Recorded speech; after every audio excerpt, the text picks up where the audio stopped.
Muy buenas tardes, amigos, amigas, hermanos que nos acompañan en el programa El Evangelio de Cristo a través de la Biblia. Estamos contentos nuevamente de que nos acompañe, de que nos abra las puertas de su hogar, para que compartamos juntos lo que la palabra de Dios tiene para nosotros.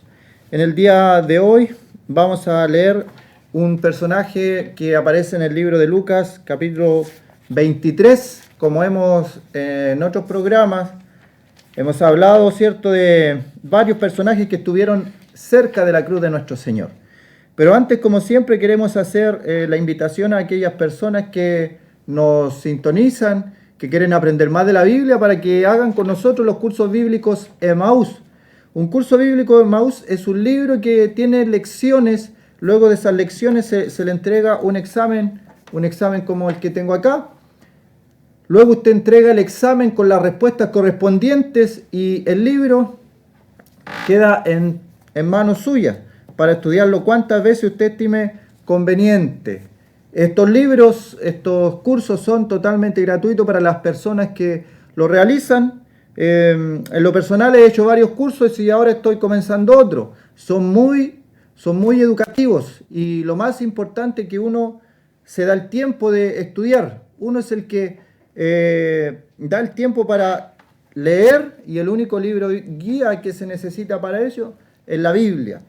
Así que vamos a comenzar haciendo esta invitación también, como siempre, a los hermanos que no tienen dónde congregarse, que están en algún lugar. Queremos invitarle a que nos visiten Pedro Aguirre Cerda 189, a 1,5 cuadras de la Plaza de Armas en Lotabajo.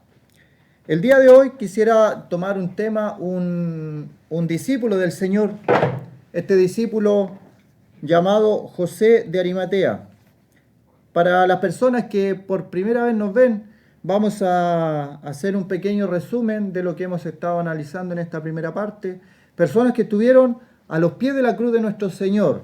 Y hemos visto el caso, por ejemplo, de Simón de Cirene, que cuando el Señor iba con la cruz, él iba pasando, una casualidad. Venía tal vez dice, tomaron a cierto Simón de Cirene que venía del campo, tal vez venía de su trabajo, no sabemos, pero él venía, se encontró con el Señor, le obligaron a llevar la cruz. Y eso tiene una enseñanza espiritual para nosotros. Luego vimos a las mujeres que lloraban por los sufrimientos físicos que el Señor estaba padeciendo, también tiene una enseñanza espiritual. Y vimos también los malhechores que estaban colgados, estaban crucificados al lado del Señor, y ellos también tuvieron una actitud para el Señor.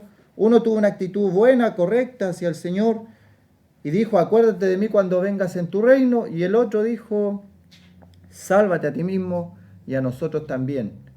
Y vemos que el Señor le prometió que iba a estar con él en el paraíso. Y el último personaje que vimos, que examinamos, era el centurión, que estaba por su trabajo, por lo que él le tocaba hacer, le correspondía hacer.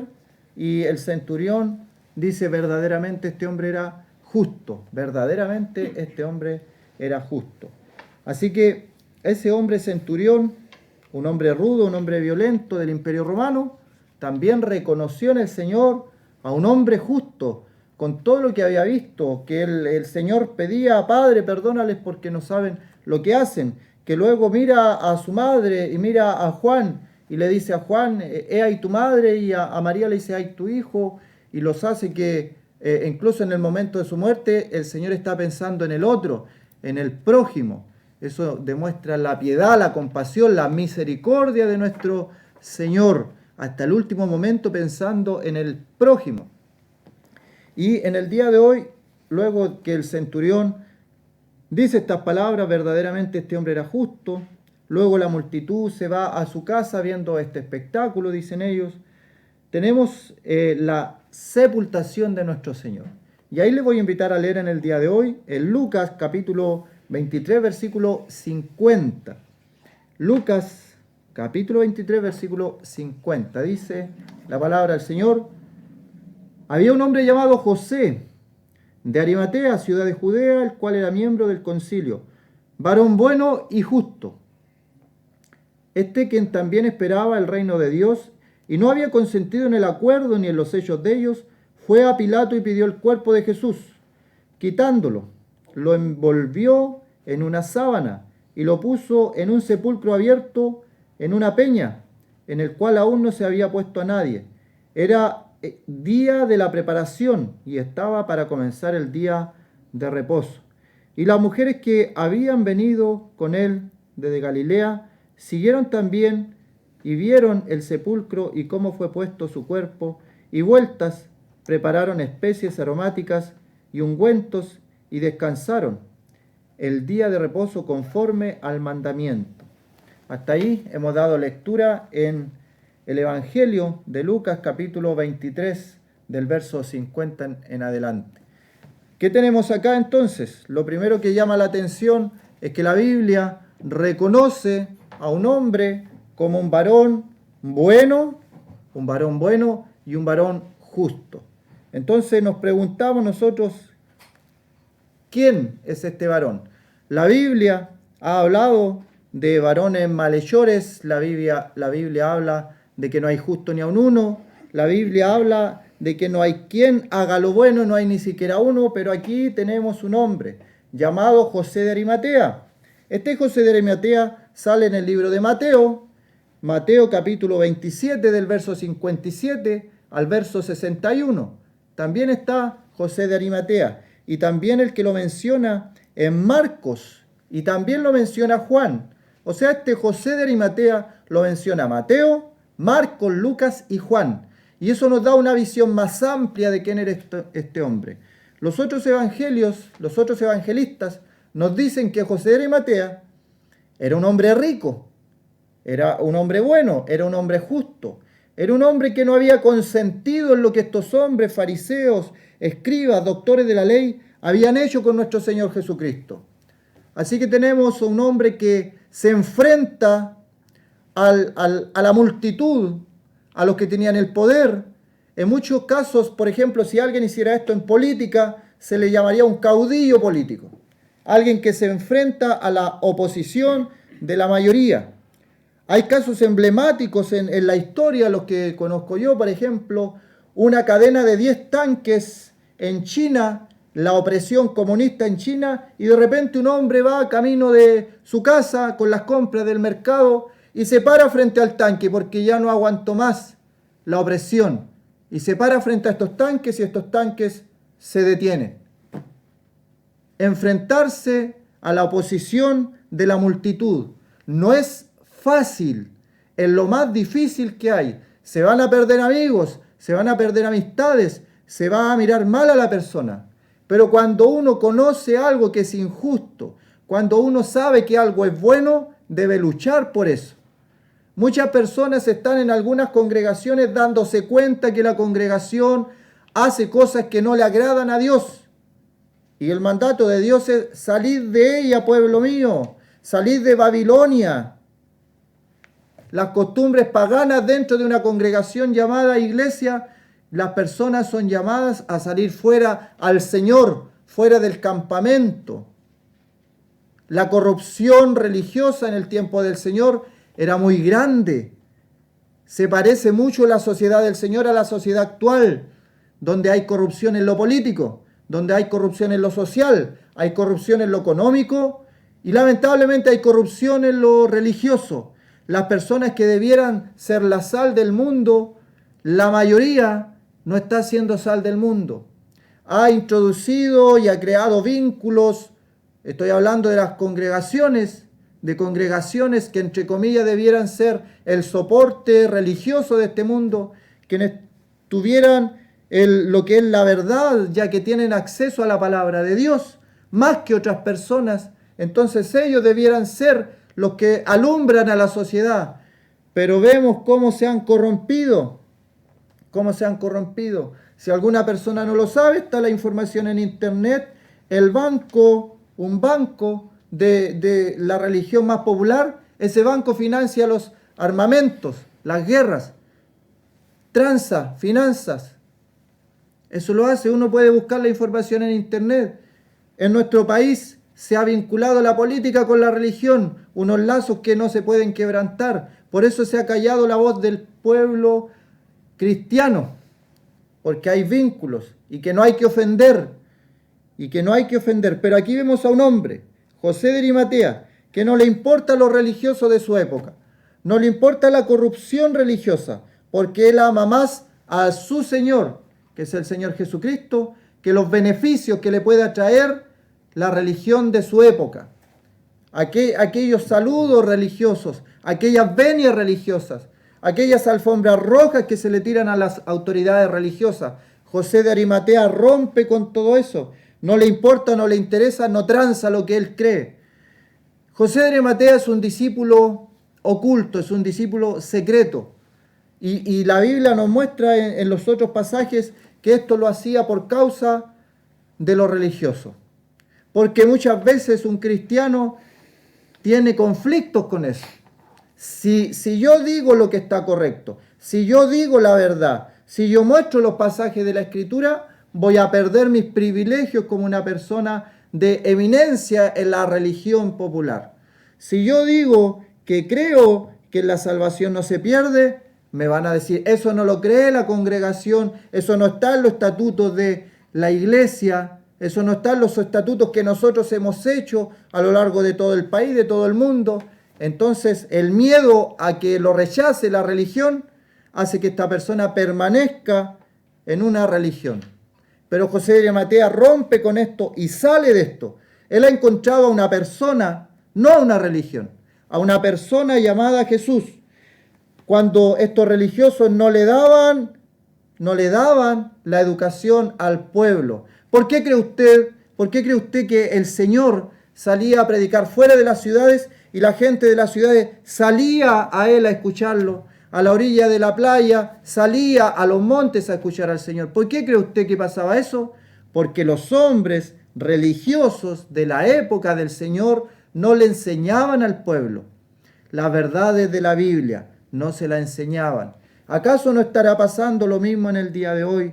Muchas personas que se creen muy importantes porque han hecho estudios teológicos y títulos de teología, entonces yo sé mucho, así que no le hablo a la gente que entiende poco de teología. El Señor habló Biblia, habló la escritura del Antiguo Testamento y habló en un sistema que los profesores, los que enseñan saben que es un tema muy básico, muy simple, lo que es las parábolas. Ese es el sistema que enseñó el Señor. Y le dice entonces, en la cátedra de Moisés se sientan ellos. Habían preparado sus cátedras para hablar entre ellos de las profundidades de la Escritura, de las profundidades del Antiguo Testamento, pero la gente del pueblo no tenía acceso a esa educación religiosa del Antiguo Testamento. Y el Señor le habla entonces y elige a sus discípulos, no de los religiosos, elige a sus discípulos, dice el libro de Hechos, que era gente del vulgo, sin letras. No es que fueran ignorantes, sin letras se refiere a que no habían ido a la cátedra de Moisés, no habían ido a estudiar con los religiosos de la época, sino que habían estado con el Señor. José de Arimatea ve esto y ve a una persona muy especial, llamada Jesús. Pensemos, para la época el Señor no era el Señor, no era el Hijo de Dios. La mayoría decía, este es el carpintero o el hijo del carpintero. Decían, a su madre conocemos, a sus hermanos conocemos. El hijo del carpintero. ¿Es de Nazaret puede salir algo de bueno? Se preguntaban. O sea, pensemos en el Señor. Y José de Arimatea, siendo un sabio de la ley, siendo una persona, como dice aquí, bueno, justo, esperaba el reino de Dios, era una persona que tenía conocimiento de la Escritura, ve a un hombre, ve a un carpintero de Galilea, de Nazaret, y dice, este hombre algo tiene de especial, y lo sigue, y vemos que es un discípulo convertido al Señor, no convertido a la religión. Ahora él tiene miedo de enfrentarse a lo que es la religión. Pero llega un momento en su vida, que es un momento límite, se llama, en la historia se llama el punto de no retorno, cuando uno toma una decisión y no hay vuelta atrás. Este hombre tomó esa decisión, tomó una decisión. Hay muchos que andan predicando de cosas que tienen que ver con que ya Dios nos predestinó. El calvinismo sobre todo se enfoca en eso. Ay, y si Dios ya me predestinó, ya entonces yo no hago nada. Pero siempre en la Escritura vemos la parte del hombre, siempre. Pablo dice, yo no fui rebelde a la visión. A Noé se le dijo que hiciera un arca, pero Noé la comenzó a hacer. Siempre hay algo en el hombre que en la fe, Dios pone la fe y todo, pero el hombre, hay algo. Los dos ladrones, lo vimos los dos ladrones. Vimos los dos ladrones que uno tuvo una actitud hacia el Señor diferente a la del otro. Así que si tú estás esperando, bueno, si Dios ya me predestinó para ser salvo, espero sentado y no hago nada, estás mal, estás mal. Busca a Dios, entre tanto tengas tiempo, busca a Dios. La Biblia dice, no hay quien busque a Dios, no hay ni siquiera uno. Pero también nos dice el profeta Amós que busquemos a Dios. Están las dos verdades en la Escritura. Es un encuentro, por eso es que se produce un encuentro con el Señor. Dios lo ha hecho todo, todo, todo, todo. José vio a este hombre que lo hizo todo y sus convicciones eran tan certeras, eran tan verdaderas que él llegó hasta la muerte de cruz. Este hombre perdonó a sus enemigos. Este hombre estuvo en la cruz, hubo un terremoto, la tierra se oscureció, hay algo especial en este hombre y José de Arimatea rompe con todos los esquemas y dice que fue donde Pilato, no le tuvo miedo a la autoridad política. Muchos cristianos están temerosos de la autoridad política porque van a perder los beneficios que la política después les da. Lamentablemente ese vínculo existe y ese vínculo no debe existir porque este reino es terrenal, pero el Señor dice, mi reino no es de este mundo. La iglesia no tiene nada que ver con la política. La iglesia no tiene que tener vínculos ninguno con la política. En otros países se ha corrompido a tal punto que las congregaciones dicen, hermanos, hay que votar por este candidato. ¡Qué terrible! Mi reino no es de este mundo, dijo el Señor. Dar a César lo que es de César, dar a Dios lo que es de Dios. Estamos en el día de hoy hablando de Dios. Y José de Arimatea no le tuvo temor a Pilato, la autoridad política. Y dice que entró donde Pilato y pidió el cuerpo de nuestro Señor Jesús. Y fijémonos en esto también que dice el cuerpo. Nunca la Escritura habla de otra forma de nuestro Señor, porque su cuerpo no tiene corrupción como el de nosotros. Nosotros nos corrompemos. Nosotros cuando partamos de este mundo vamos a ser un cadáver. Pero la Biblia nunca habla acerca del Señor de esa forma. Siempre dice el cuerpo del Señor. Pusieron el cuerpo del Señor. Envolvieron el cuerpo del Señor. Bajaron de la cruz el cuerpo de nuestro Señor. Cuidado con las palabras que utilizamos hacia nuestro Señor. Es el Señor. Es el Señor. Nada que ver como algunos dicen, no, es que yo tengo más cercanía. Y cuando oran utilizan unas palabras por ellos decir que son más cercanos. Pedro nos dice, si alguno habla, hable conforme a la palabra de Dios. La palabra nos dice que al orar, digamos, Padre nuestro, Padre nuestro. Esa es la forma de orar. O Abba Padre, Abba Padre. Esa es la forma de orar. En el nombre del Señor Jesucristo. Y la oración es transformada por el Espíritu Santo. Este hombre entonces, aprendamos de este hombre. No le tuvo miedo a la autoridad religiosa. Dijo las cosas que tenía que decir porque las había concientizado y las había asumido como verdades. Entonces, si este es un programa de evangelización, pero también un mensaje a los hermanos, cuando se den cuenta que hay cosas que están en la Escritura, que son verdad porque están en la Escritura, no tengamos temor de decirlas. Eso es ser sal de la tierra, impedir la corrupción. Sal de la tierra. Entonces José de Arimatea no le tiene miedo a la autoridad religiosa, no le tiene miedo a la autoridad política. Este hombre pierde todos los temores porque tiene que decidir a quién amo más, a quién amo más, a mis privilegios religiosos. ¿Amo más a eso? Hay hermanos, lamentablemente, dicen, bueno, lo que dices tú es verdad, pero yo tengo un cargo allí en esa iglesia. Qué terrible. Más amor al cargo que a la verdad que la palabra nos muestra. Lo que dices tú es verdad, pero ¿sabes tú que ese partido después viene y me regala cosas para la congregación? José de Arimatea no le tuvo miedo a los religiosos, a la jerarquía religiosa de la época. José de Arimatea no le tuvo miedo a los políticos de la época y va donde Pilato de igual a igual y le dice que quiere el cuerpo de nuestro Señor Jesús. Y quitándolo, lo envolvió en una sábana. Y aquí vamos a decir algo también.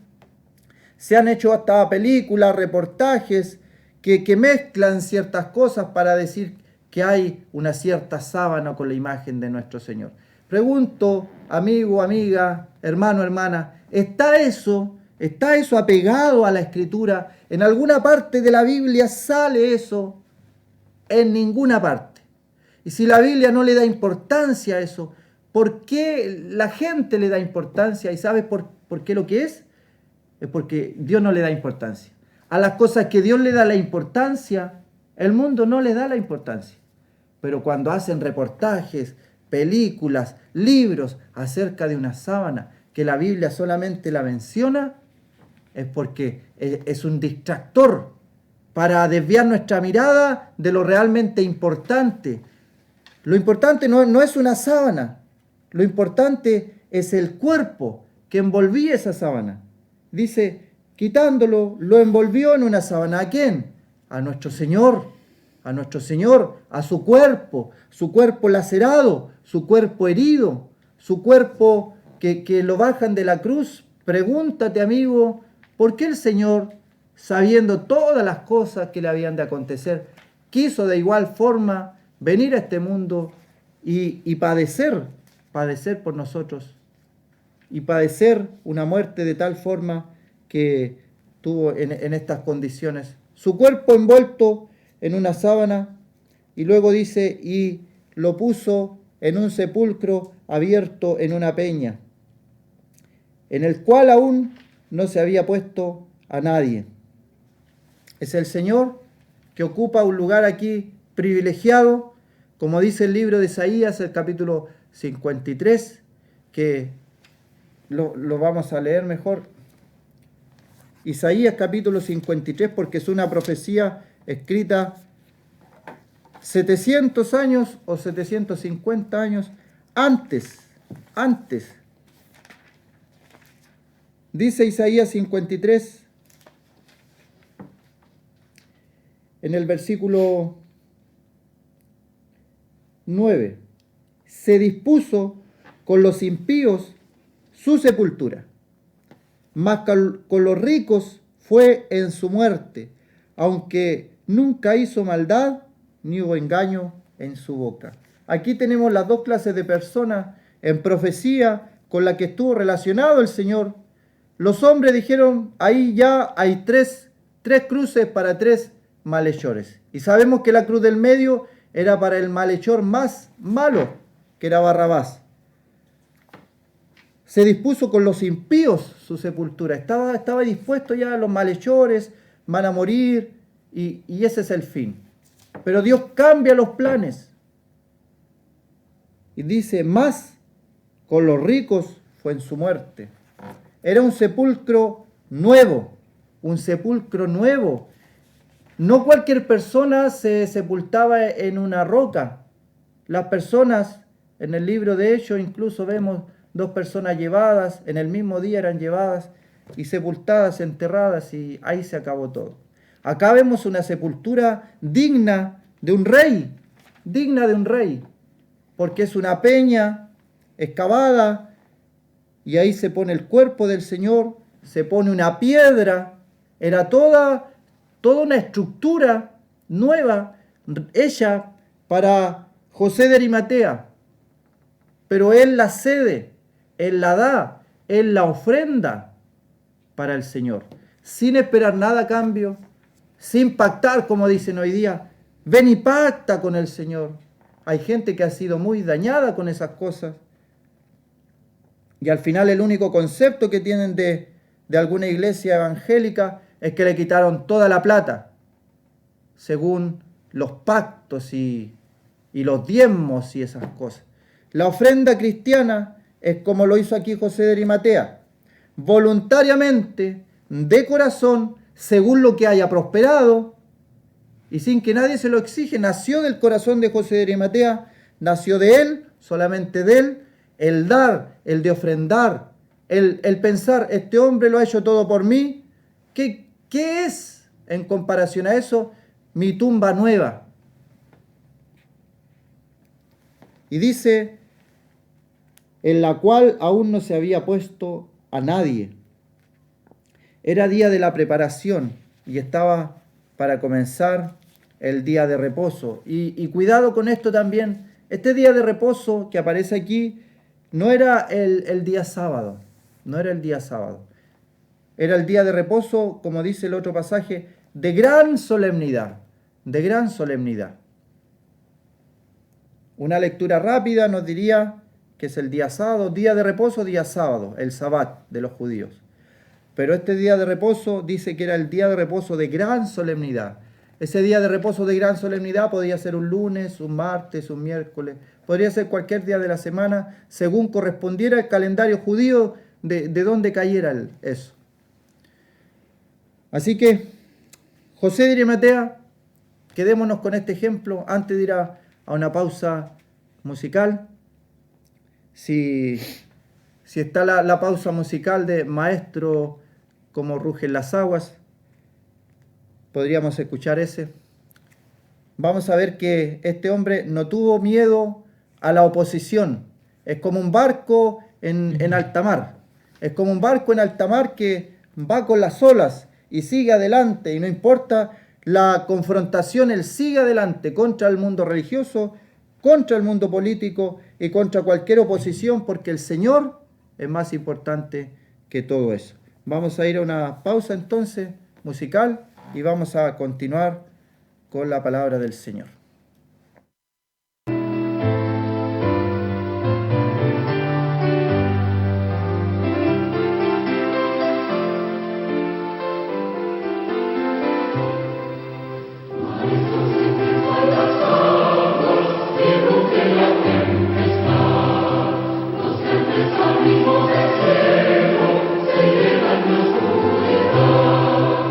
No despertemos, puedes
Muy buenas tardes nuevamente a todos nuestros amigos que nos sintonizan a esta hora.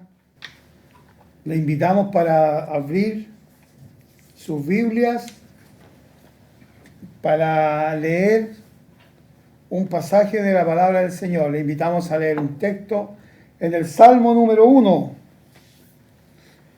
El Salmo número 1. El justo y los pecadores, dice un título aquí en mi Biblia.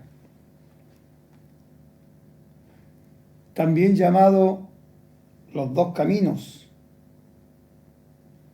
Vamos a leer el Salmo número 1.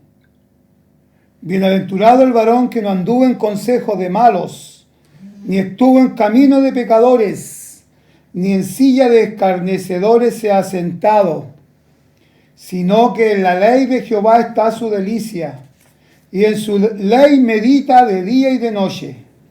Será como árbol plantado junto a corrientes de agua, que da su fruto en su tiempo, y su hoja no cae, y todo lo que hace prosperará.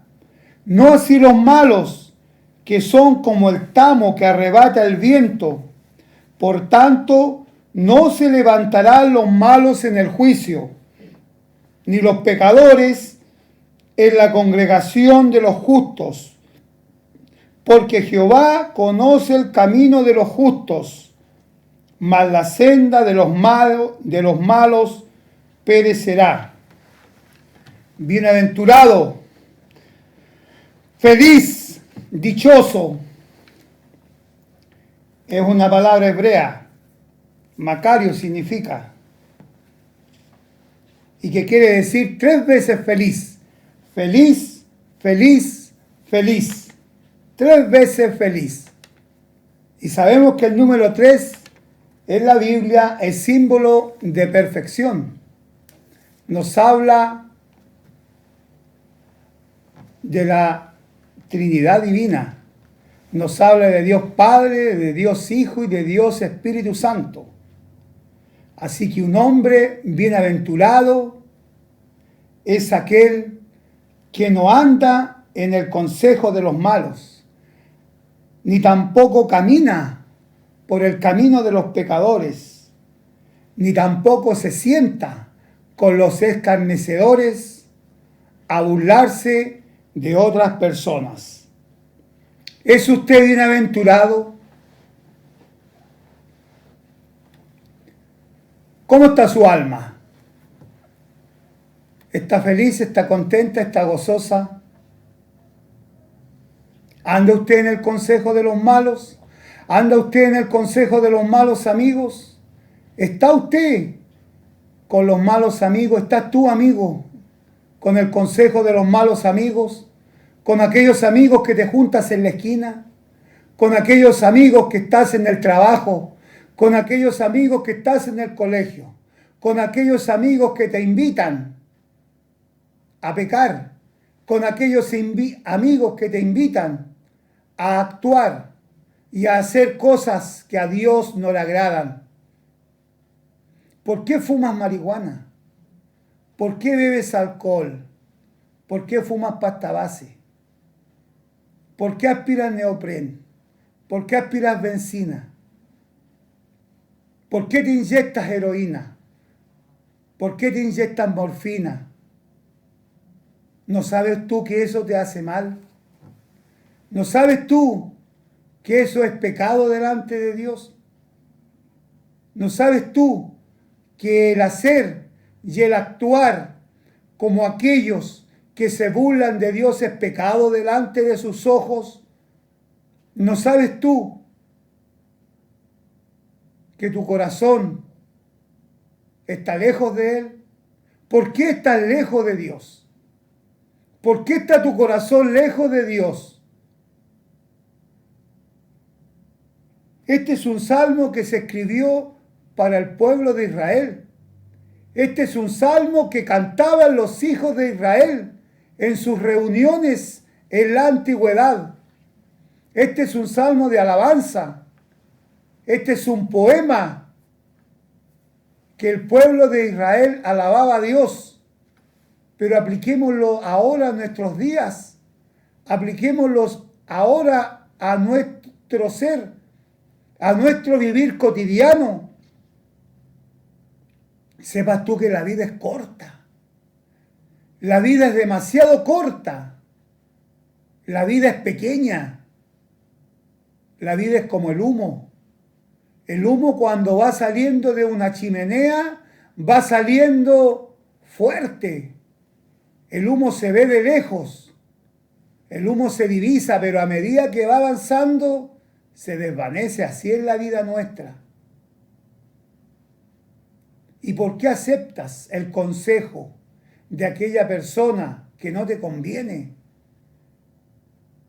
Porque sigues el camino que te lleva rumbo a la perdición. Porque andas por el camino ancho.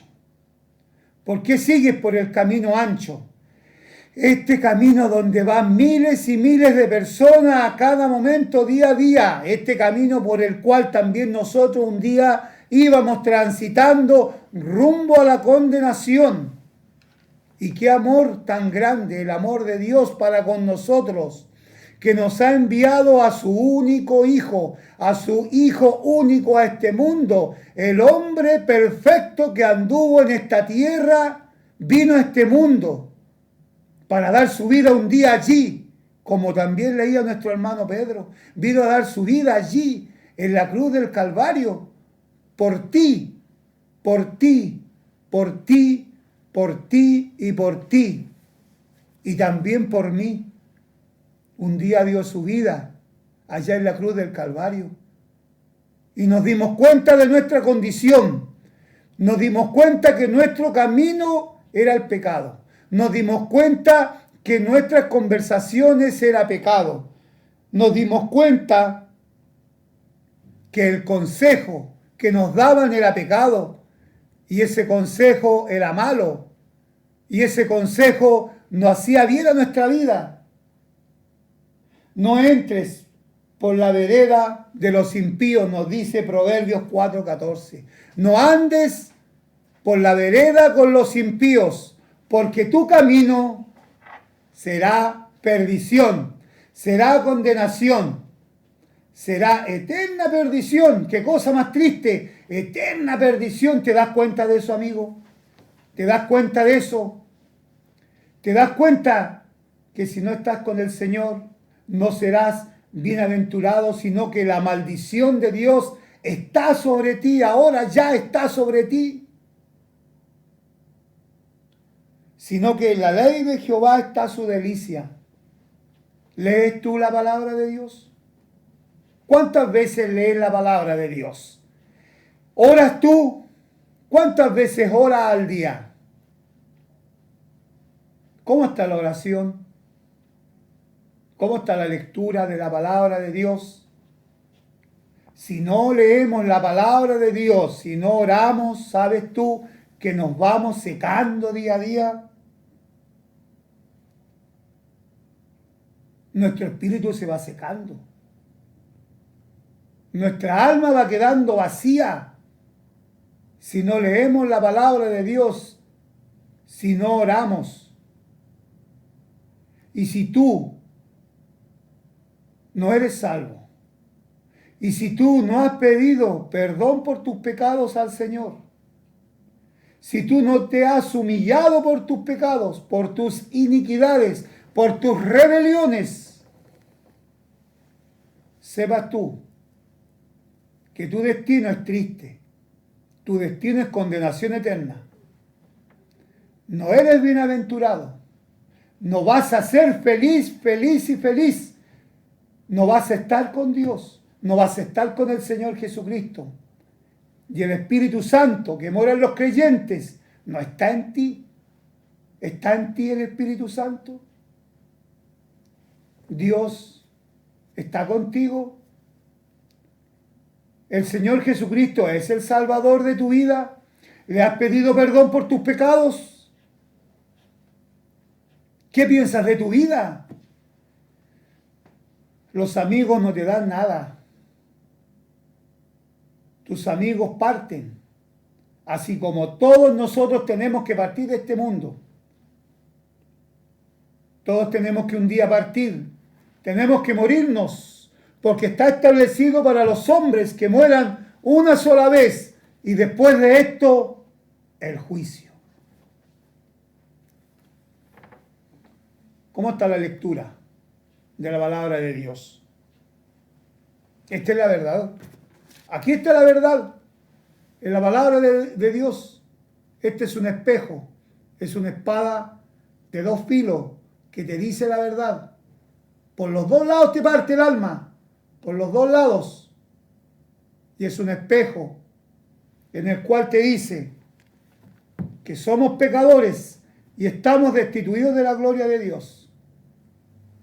¿Y tú qué piensas? ¿Qué piensas de tu futuro? ¿Qué piensas tú de tu vida? Será como árbol plantado junto a corrientes de agua, la figura. Como un árbol. Somos un árbol. Estamos plantados junto a corrientes de agua. Como dije anteriormente, lees la palabra del Señor. El Espíritu Santo mora en ti. La figura es un árbol. Nuestras raíces van creciendo en la tierra se van afirmando. ¿Te afirmas en el Señor? Cuando tienes problemas, dificultad, cuando tienes lucha, cuando viene una y otra prueba tras otra, delante de ti y te agobia y te da tristeza y te da angustia y te da dolor y te da pena y lloras de día y lloras de noche y clamas al Señor que te ayude. El Señor está contigo, el Señor está a tu lado. Somos como árbol plantado junto a corrientes de agua que solamente cuando viene la prueba clamamos. Y cuando está la abundancia, ¿cómo está nuestro corazón? Nos apartamos de él. Bueno, hoy día no voy a la reunión porque hace mucho calor. Hoy día no voy a la reunión porque hace mucho frío. Hoy día no voy a la reunión porque está lloviendo. Hoy día no voy a la reunión porque viene una persona a visitarme. ¿Y por qué no lo invita? Si viene una persona a visitarlo, invítelo, pues. Y va junto a la reunión, es bienaventurado. Un hombre le preguntó, el Señor le preguntó a un hombre, ¿quiénes dicen los hombres que soy yo? ¿Qué le dijo él? Tú eres el Cristo, Pedro. Tú eres el Cristo, el Hijo del Dios viviente. Tú eres el Cristo, el Hijo de Dios, del Dios viviente, del Dios, del único Dios que existe. Bienaventurado, le dijo el Señor a un hombre.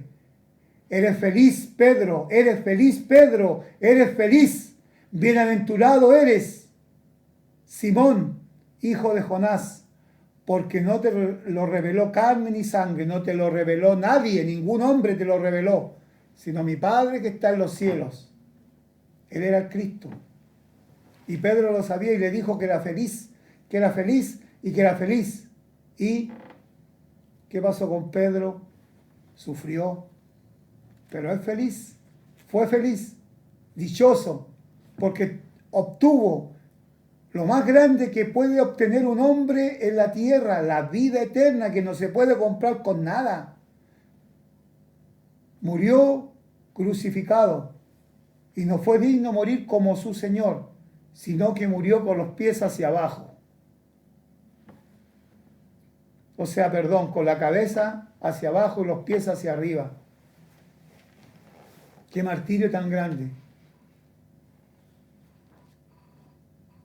Que da su fruto en su tiempo. ¿Cómo está mi fruto? ¿Cómo está tu fruto? ¿Das fruto?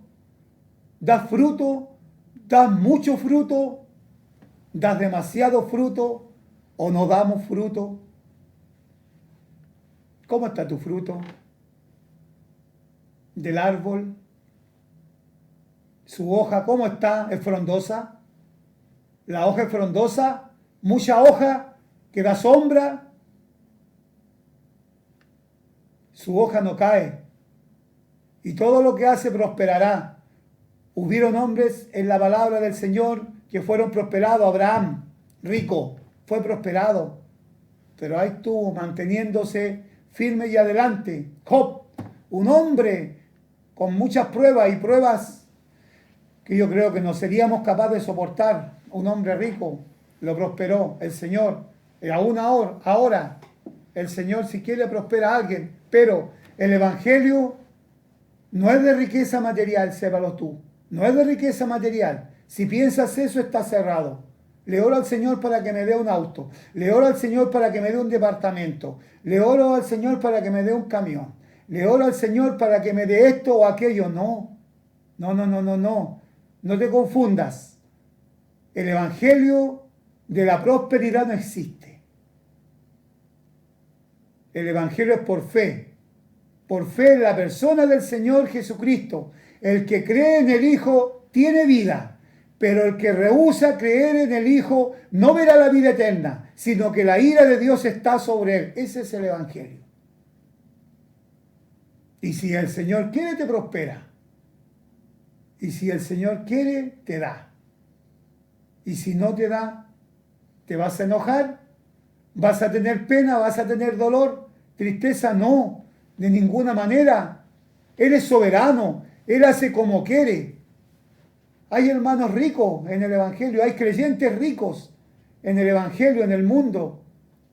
Muchos creyentes ricos. Y lo que tienen, lo ofrecen también para las cosas espirituales. Pero el Señor conoce tu corazón. El Señor conoce el corazón de ellos. El Señor conoce nuestro corazón, mi corazón. ¿Por qué a veces no nos da como nosotros queremos? No nos da como nosotros queremos que nos dé. ¿Por qué será? Porque el orgullo del hombre es grande, el orgullo mío es muy grande. Y si el Señor me da, me puedo apartar de Él. Dame del pan necesario para comer día a día. No sea que teniendo mucho se engrose mi corazón y te niegue. David, el gran rey David, fue un hombre prosperado por Dios. Tuvo sus problemas, pero fue un varón de Dios, conforme al corazón de Dios. ¿Y cómo está tu vida? ¿Cómo está tu corazón? ¿Eres bienaventurado? No así los malos, que son como el tamo que arrebata el viento. El tamo es una cápsula que envuelve al grano de trigo, a cualquier grano. Esa cápsula que envuelve, y al sacarlo usted lo tira al viento y se vuela. ¿Y para dónde va? Es tan liviano que se va y se pierde. El Señor no quiere que te pierdas. El Señor te está golpeando tu corazón ahora. No quiere que te pierdas. ¿Por qué jueves tras jueves en este lugar y domingo tras domingo? Y siempre se predica el Evangelio porque el Señor te ama. El Señor Jesucristo vino a dar su vida aquí en la tierra por ti, por mí, por todos los que están aquí, hasta el más malo. El Señor quiere perdonarlo. Aquel que está en la cárcel, aquel que violó, aquel que asesinó, también lo quiere perdonar. Quiere que el hombre proceda al arrepentimiento y no se pierda. No se levantarán los malos en el juicio. No se levantarán los malos en ese juicio que viene. Ni los pecadores en la congregación de los justos. Mire, vamos a leer un texto en 2 de Pedro 3:10 con respecto al juicio que viene. Pero el día del Señor vendrá. El día del Señor vendrá como ladrón en la noche. Como ladrón en la noche, una figura. Como un ladrón, no sabemos a qué hora viene. Así vendrá el Señor en cualquier instante, en cualquier momento, en el cual los cielos pasarán con gran estruendo, y los elementos ardiendo serán deshechos, y la tierra y las obras que en ellos hay serán quemadas. Puesto que todas estas cosas han de ser deshechas, ¿cómo no debéis vosotros andar en santa y piadosa manera de vivir, esperando y apresurándoos para la venida del día de Dios, el momento eterno, el día de Dios, en el cual los cielos encendiéndose, serán deshechos y los elementos, siendo quemados, se fundirán. ¿Cómo estamos? ¿Fuerte la palabra? ¿Es palabra de Dios? ¿No es palabra mía? Solamente somos instrumentos que hablamos lo que el Señor quiere que digamos. ¿Sabías tú que serán deshechos todas las cosas? ¿Y por qué entonces pones tu corazón en las cosas materiales? ¿Por qué pones tanto tu corazón en las cosas materiales? ¿Por qué tienes tanto amor al dinero? Si las cosas materiales perecerán. Leímos, anótelo. Anote el texto. Segunda de Pedro 3, del 10, 11 y 12. Y en Apocalipsis también nos habla. Pero aquí, leyendo, también esta parte me quedó muy grabada en mi mente. Esta parte. Puesto que todas estas cosas serán deshechas, no va a quedar nada, no va a quedar cielo ni tierra, porque todo va a ser deshecho. ¿Cómo nosotros no debemos andar en santa y piadosa manera de vivir? Esta palabra, bienaventurado, más o menos, en la palabra del Señor está más de 60 veces. Y en el Apocalipsis aparece 7 veces. También en el Sermón del Monte, el Señor Jesucristo habló de los que lloran, de los mansos, de los piadosos. Habló de todas estas personas, los limpios de corazón, los pacificadores. Tú lloras, no es por los que lloran por algo, sino por los que tienen su corazón contrito y humillado y piden perdón al Señor por sus pecados. Los que lloran. Tú lloras. Tú lloras. Yo sé que tú lloras. Lloras en tu intimidad por eso. Y no hayas cómo salir de eso, de lo que nombramos anteriormente. De todo el vicio que hay en el mundo. No hayas cómo salir. Y lloras. Y derramas lágrimas. Y el Señor te ama. Pero tienes que también poner de tu parte. Tienes que poner de tu parte. La salvación es por fe. Sabemos que es por fe. Pero tienes que poner de tu parte. Pedirle al Señor de corazón. Y no importa cómo estés, ven al Señor, pídele perdón. Él te va a quitar todos los vicios que nombramos. Todo. Apocalipsis 1:3. Bienaventurado el que lee. ¿Qué lees tú? ¿Cuál es tu lectura? ¿Qué te gusta leer? El que lee la palabra de Dios. ¿Por qué no lees la palabra de Dios? No tienes una Biblia, no tienes un Nuevo Testamento. Ven aquí, yo te lo pasamos. Ven, tenemos. ¿Quieres un testamento? Ven, ahora cuando salgamos a las 7:30, te lo regalamos, sin ningún compromiso. ¿Quieres leer la palabra del Señor? Bienaventurado el que lee, porque en la palabra del Señor encontrarás la vida eterna. En la palabra del Señor encontrarás la salvación para tu alma. Esa alma que está sedienta de justicia, esa alma que tiene sed, que tiene hambre de justicia. Te lo vamos a regalar sin ningún compromiso. Bienaventurado el que lee. Y los que oyen, estás oyendo las palabras de esta profecía, las palabras de Dios, la palabra del Señor, y guardan las cosas en ella escritas, porque el tiempo está cerca. ¿Por qué no guardas lo que está escrito en tu corazón y lo pones por obra y práctica? ¿Por qué no recibes al Señor Jesucristo como tu único y suficiente Salvador de tu vida? El tiempo está cerca. No rechaces la oferta de salvación. Podríamos hablar mucho más, pero el tiempo ya nos ha alcanzado. Pero te dejamos con esta palabra. Te dejamos con este texto. Te dejamos con el texto de 2 de Pedro 3, 10, 11 y 12. Te dejamos con este texto. Apocalipsis 1, 3. Y también tenemos en Apocalipsis 14, 13. Apocalipsis 16, 15. Apocalipsis 19, 9. Apocalipsis 26. Apocalipsis 22, 7 y el verso 14. Y también nos habla de la bienaventuranza de los que mueren. Qué cosa tan maravillosa. Bienaventurados de aquí en adelante los que mueren en el Señor. Descansarán, pero sus obras con ellos siguen.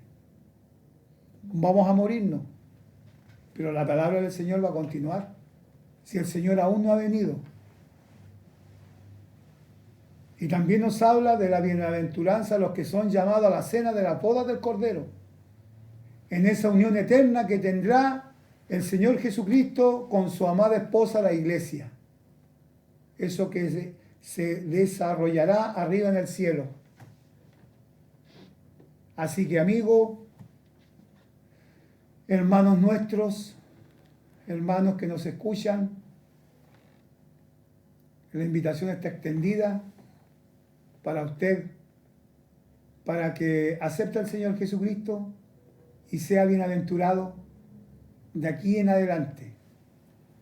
Y a usted, amigo, y a usted, hermano querido, también, que si se ha apartado del Señor, este es el momento para que ore al Señor y le pida perdón como el hijo pródigo y vuelva a Él. Y sea también un bienaventurado, sea feliz, feliz, feliz, y sea un hombre dichoso, porque esto no se puede pagar ni con todo el oro del mundo. Vamos ahora a ir a una pausa musical, vamos a escuchar un himno y después quedará con nosotros nuestro hermano, nuestro querido hermano, don Luis Sánchez. Gracias.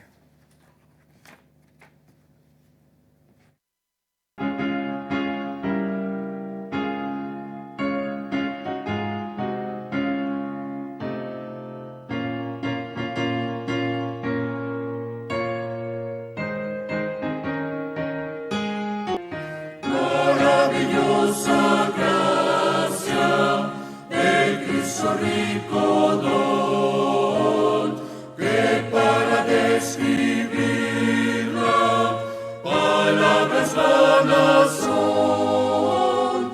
Encuentro en ella ayuda, mi carga ya quitó, pues de Cristo divina gracia me alcanzó.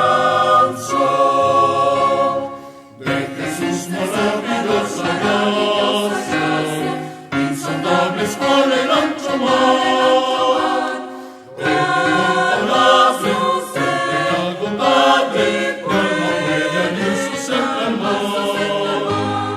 Con precioso, rico e inefable y alto, libres para todo pecador, oh, ensalzar el nombre de Jesús el Salvador.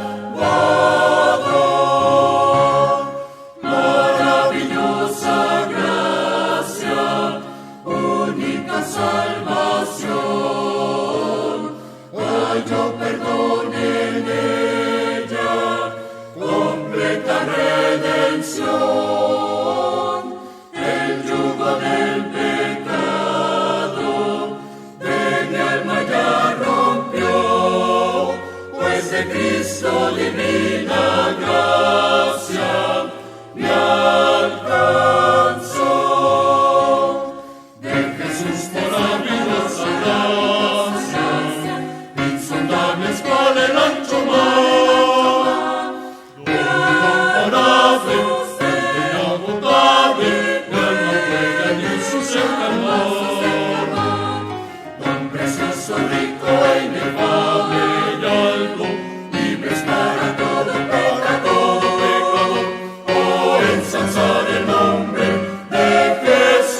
rico e inefable de alto, libres para todo pecador.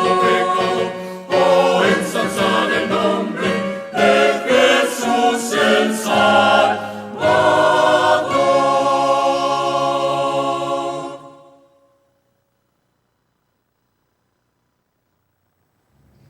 Muy buenas tardes, reiteramos nuestra bienvenida a nuestros amigos y hermanos que están en sintonía del programa, y como siempre nosotros estamos analizando en el libro de los Hechos la historia de la iglesia primitiva y al Cristo resucitado obrando a través de los apóstoles con la guía del Espíritu Santo.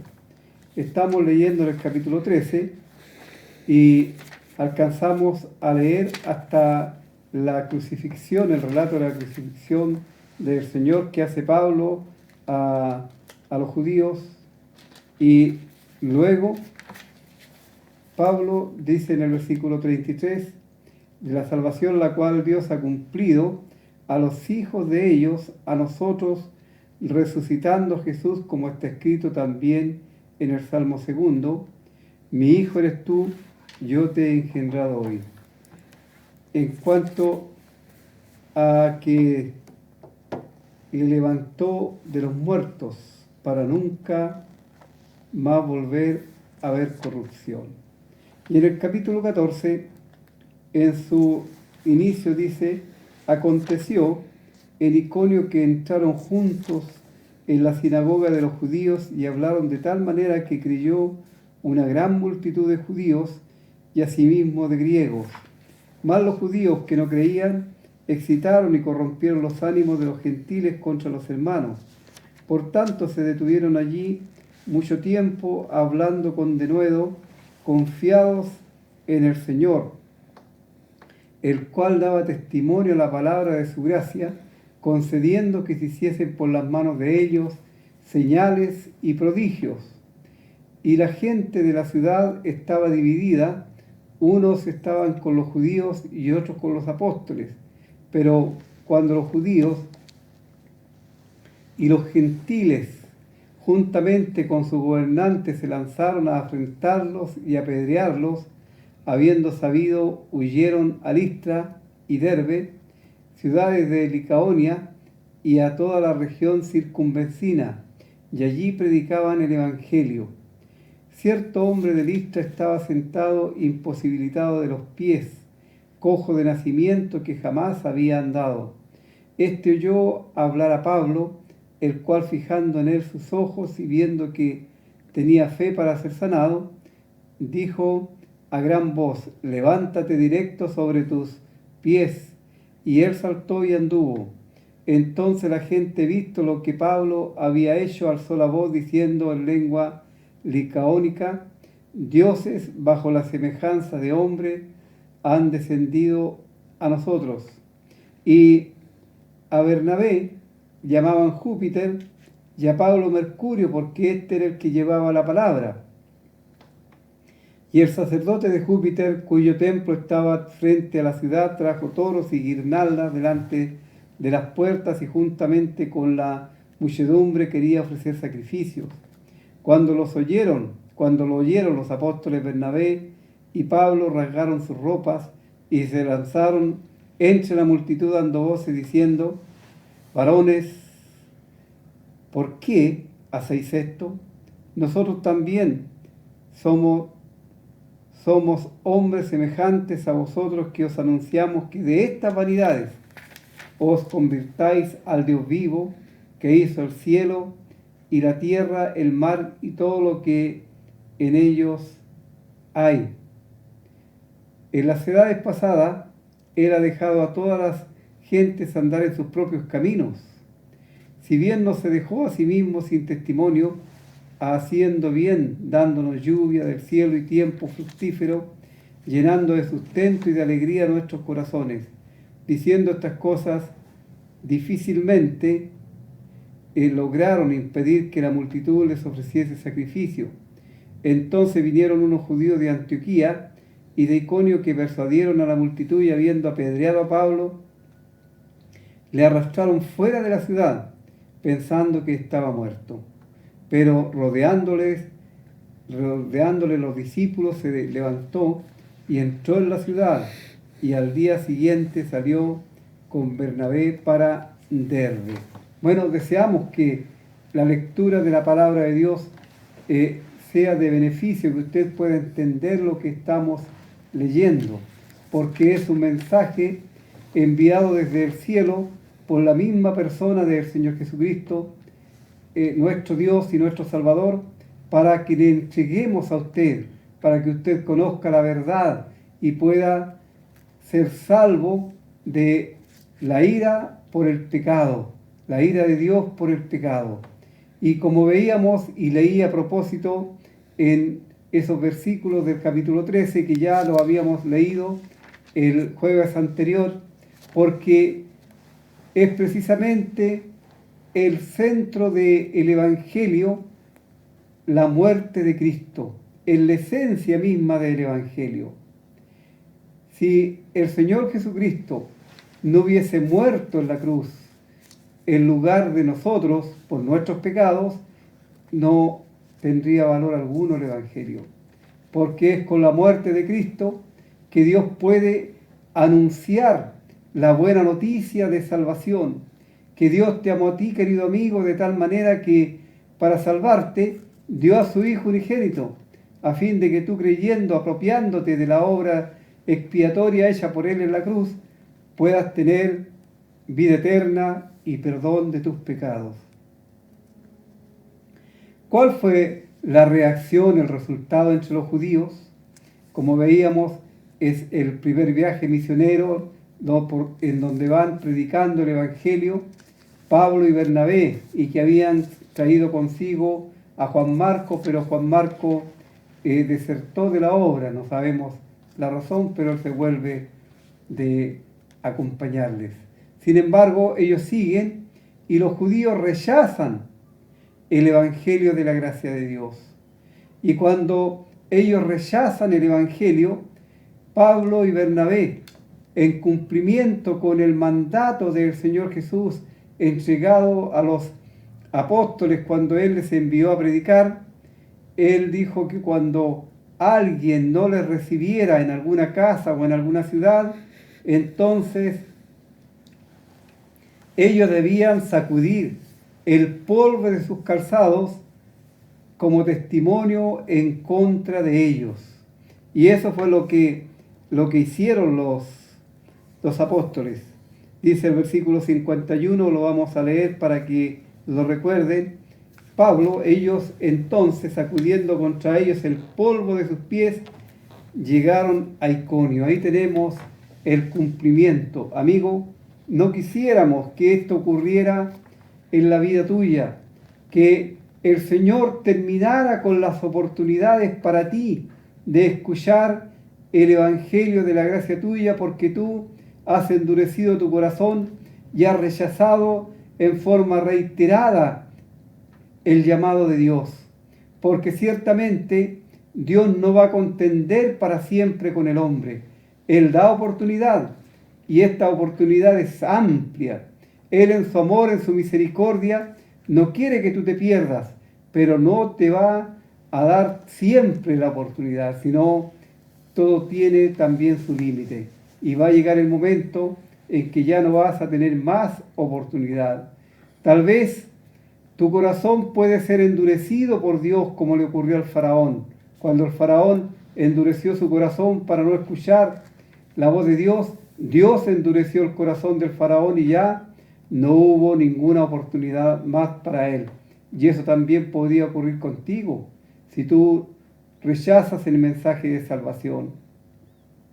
Podría ser que Dios de alguna manera te hiciera de tal forma que tú no pudieras tener la facultad de tomar una determinación en tu vida, y Dios no te va a tener por inocente, sino Él te va a juzgar de acuerdo a la oportunidad que te dio. Y la palabra de Dios dice que al que más se le ha dado, más se le demandará. Y al que sabe hacer lo bueno y no lo hace, le es pecado. Así, ellos salen de allí, de esa región, y se van nuevamente a Iconio, y allí hablan la palabra de Dios. Y hay muchos que creen, muchos que reciben el Evangelio de Cristo, tanto judíos como gentiles. Y los judíos incrédulos vuelven nuevamente a excitar los ánimos de las personas para levantarlos en contra de los predicadores. Y ellos se quedaron allí y hablaron con denuedo. No les amedrentó esto, sino que ellos siguieron hablando, porque Dios le había dicho a Pablo: te he puesto para luz de los gentiles a fin de que seas para salvación hasta lo último de la tierra. Y Dios, por supuesto, sus promesas, su palabra, Él la cumple con fidelidad.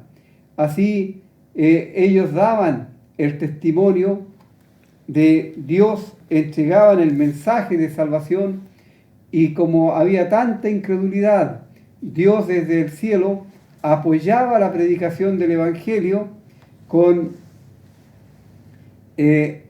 los milagros y prodigios, señales que se hacían por intermedio de los apóstoles. Estas señales, estos milagros, tenían como objetivo que los judíos se dieran cuenta de que nadie podía hacer aquellas señales si no estaba Dios con ellos, si no eran realidad hechas por Dios mismo a través de ellos. Ellos hacían estas señales por un poder que se les había conferido por parte de Dios y que obraba el Espíritu Santo. El Señor Jesús, en su ministerio, Él hizo señales y prodigios, pero por su propio poder, porque Él es todopoderoso. En cambio, los creyentes solamente podemos hacer aquellas cosas que Dios permite y que Él desea que el creyente pueda realizar. Y una de esas cosas, obviamente, es el gran milagro de la predicación del Evangelio conforme a lo que la palabra de Dios enseña, no conforme a razonamientos de hombres pecadores.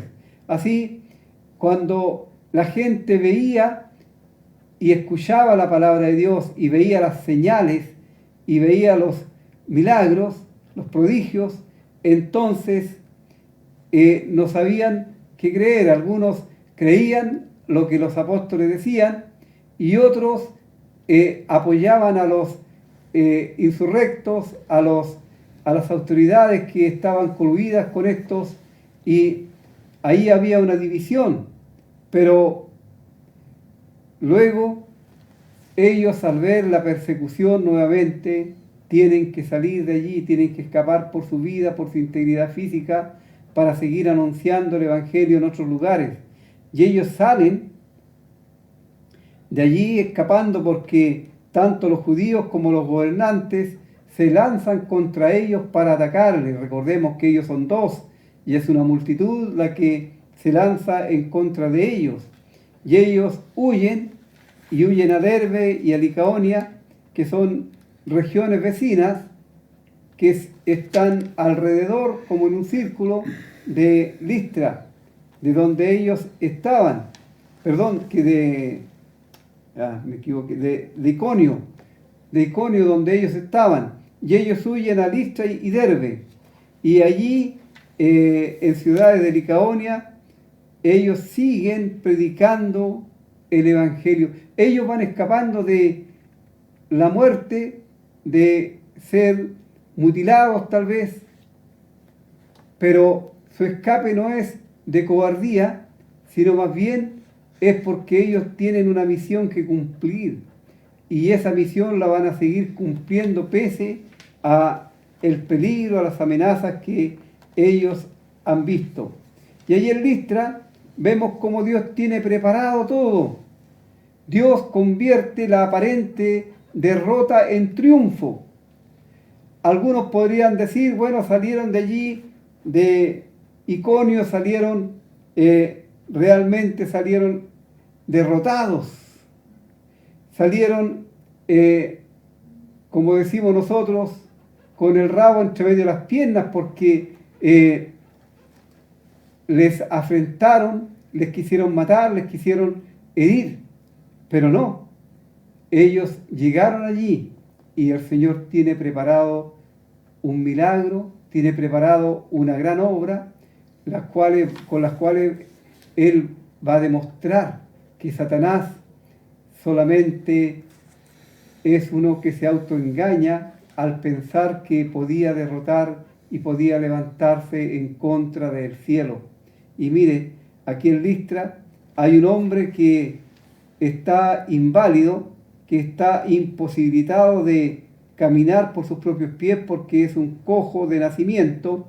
Y cuando leemos estos relatos, no es que al hombre le faltaran las piernas, eso tenemos que decirlo con claridad, sino que él tenía sus piernas, pero sus piernas desde que él había nacido jamás le habían servido para sostener su cuerpo, para llevarle donde él quisiera, sino que eran inútiles.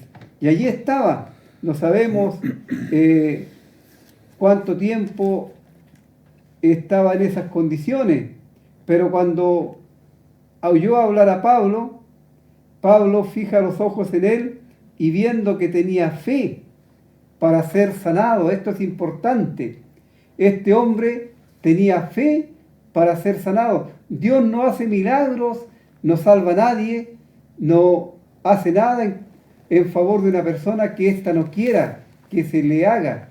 Vale decir, este hombre, él quería ser sanado y tenía fe en que el Dios que Pablo estaba predicando, él podía sanarle. Amigo, si tú no tienes fe en la obra de Cristo, Dios no te va a salvar. Si tú no quieres escapar de la condenación por tu pecado, Dios no te va a salvar. Tú tienes que tener el deseo de escapar de la condenación e ir al cielo, allí donde está Cristo. Y si tú tienes ese deseo y pides con fe sincera a Dios que te perdone tus pecados por la obra del Señor Jesús en la cruz, Dios te va a dar la salvación, te va a dar la vida eterna. A este hombre, por teniendo fe para ser sanado, Pablo dice, levántate derecho sobre tus pies, y él saltó y anduvo. Mire qué maravilloso milagro, qué maravilla. A lo mejor este hombre, si no hubiera tenido fe para ser salvado, hubiera escuchado la palabra de Pablo, levántate derecho sobre tus pies, y él habría dicho, pero ¿cómo me voy a levantar si jamás lo he podido hacer desde que nací? Pero no, él escucha la voz de Dios y obedece, se levanta. Él quería salir de aquella condición, él quería cambiar su futuro, él quería ser una persona útil, no solamente a la sociedad, sino para él mismo y especialmente para el Señor. ¿Cuántas personas hoy día oyen la voz del Hijo de Dios, pero no quieren cambiar su situación, no quieren pasar de muerte a vida, no quieren pasar de estar condenados a ser hechos hijos de Dios, no quieren pasar de tener un futuro junto a Satanás allí en el lago de fuego, a estar por siempre en la presencia del Señor. Y por eso no escuchan la voz de Dios. Por eso ponen objeciones cuando escuchan que el Señor les llama y les dice, venid a mí, todos los que estáis trabajados y cargados, que yo os haré descansar. No quieren escuchar, no quieren creer. Y algunos dicen, pero ¿cómo por solo creer voy a ser salvo? Sí, amigo, es que la salvación es de un costo tan alto que tú no podrías ofrecer nada para obtenerla. Además, la condición del pecador delante de Dios es tan mala que tampoco puede ofrecer nada para obtener el favor de Dios, pero Dios te ama y te ama tanto que en esta tarde te está llamando una vez más. Te ama tanto a ti, en forma personal te llama, pon tu nombre y di, el Señor me está llamando y yo voy a obedecer. Este hombre se levantó inmediatamente. ¿Y qué ocurrió? Saltó y anduvo. ¿Qué sería para este hombre el saltar, el caminar cuando jamás lo había hecho. Una guagua cuando nace sabemos que algunos tardan mucho tiempo en aprender a caminar, y en ese lapso de aprender a caminar muchas veces se accidentan, se golpean, se caen y tienen que ser levantados una y otra vez. Y sin embargo aquí este hombre de una se levanta, salta y camina. Es que cuando Dios hace un milagro, Dios lo hace en forma excepcional y completa. Por eso es que cuando vemos a veces a los pseudos milagreros por ahí que llevan gente camuflada para que afirmen sus mentiras, vemos que no es una obra de Dios, sino más bien un aprovechamiento que tienen para de alguna manera hacer mercancía de la fe y hacer mercadería de la gente. Pero el Señor quiere salvarte y quiere darte vida eterna de forma gratuita, porque Él te ama y porque por amor a ti envió a su Hijo a morir en la cruz. Así vemos como el resultado de esto, ahora la gente los tilda que son dioses, divinidades.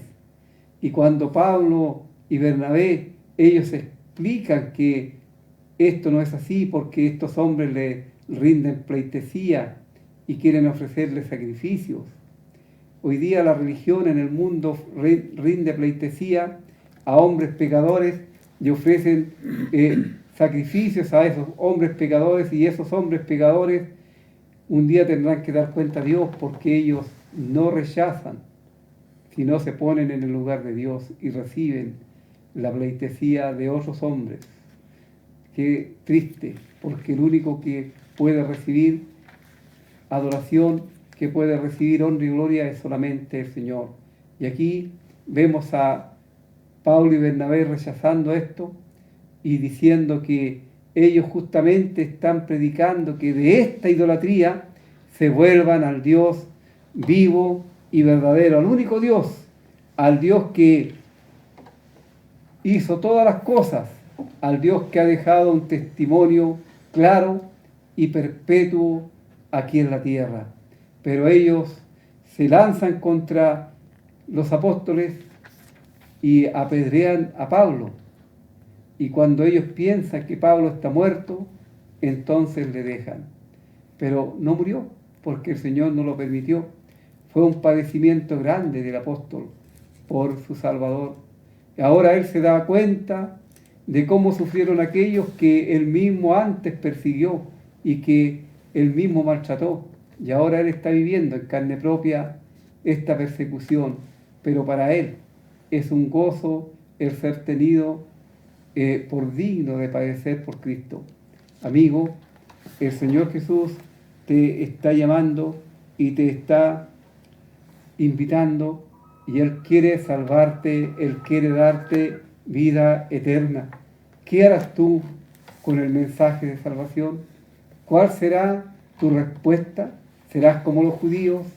¿Serás como estos hombres que quisieron matar al que les traía las buenas nuevas de salvación? Ojalá que tú no lo hagas, sino que tú recibas ahora mismo el mensaje del amor de Dios, y será el día, sin duda, más feliz en toda tu vida. Vamos a escuchar otro himno y luego cerramos el programa.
Muchas gracias por su sintonía para despedir el programa.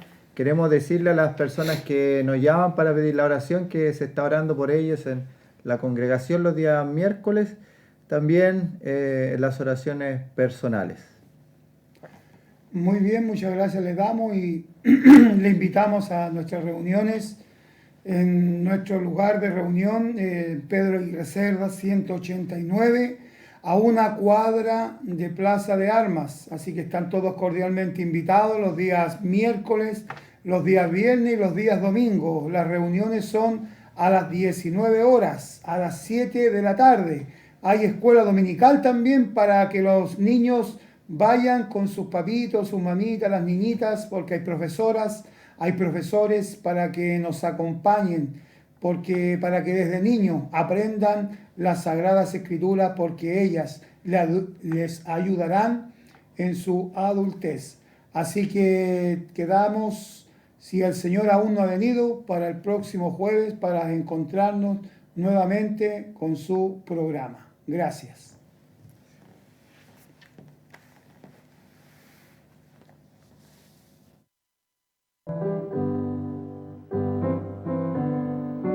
Sublime gracia del Señor, pecador salvó, fui ciego, mas hoy miro yo, perdido y él me halló. En los peligros, aflicción